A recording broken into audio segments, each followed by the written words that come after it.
Berlatar di Timur Tengah ketika minyak sudah sangat langka, kisah akan berfokus pada ketua unit keamanan elit bernama Jackie. Saat ini ia dan timnya sedang dalam perjalanan menuju sebuah industri kilang minyak yang jadi incaran sekelompok tentara bayaran. We're approaching the LZ. Copy, Captain. Sesampainya di lokasi tujuan, Jackie dan rekannya disambut oleh seorang profesor bernama Chuang selaku pemegang kendali sistem operasional kilang minyak. Dalam perjalanan menuju pusat kendali, ia bertanya terkait situasi di sana, sekaligus memberitahu alasannya datang, yaitu akan mengevakuasi para pekerja ke zona aman. 走之前我们很多事情要做，计划是明天早上出发。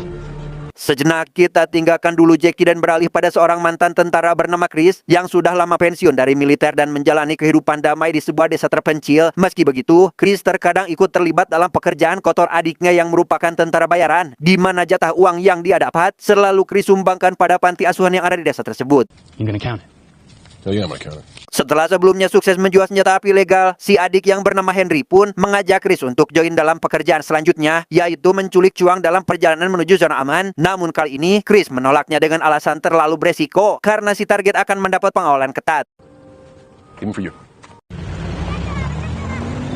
Selesai dari sana, Chris pun pulang ke desa yang kondisinya sedang kekurangan makanan dan air bersih. Menurut temannya yang merupakan Kang Ledang bernama Owen, mesin pompa air mengalami kerusakan parah dan itu akan memakan biaya besar untuk memperbaikinya, di mana hal tersebut membuat Chris akhirnya berubah pikiran dengan akan menerima ajakan si adik dan hasilnya akan ia gunakan untuk perbaikan pipa air. I'll get a crew together if you guys can get the money. Okay.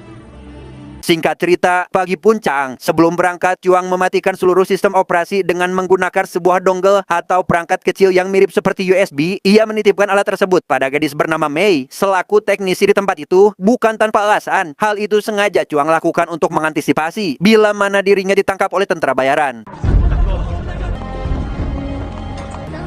Follow me.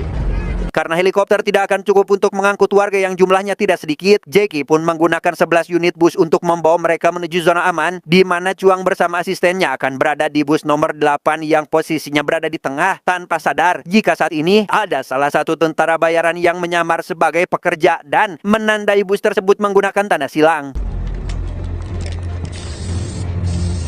Jackie sendiri akan memilih rombongan bus paling depan, di mana ia satu bus dengan Mei yang ternyata adalah putrinya sendiri. Dilihat dari sikap Mei yang acuh tak acuh terhadap Jackie, dapat dipastikan jika hubungan mereka kurang harmonis yang entah apa penyebabnya. Okay, let's go. The helicopters are pushing ahead to the green zone.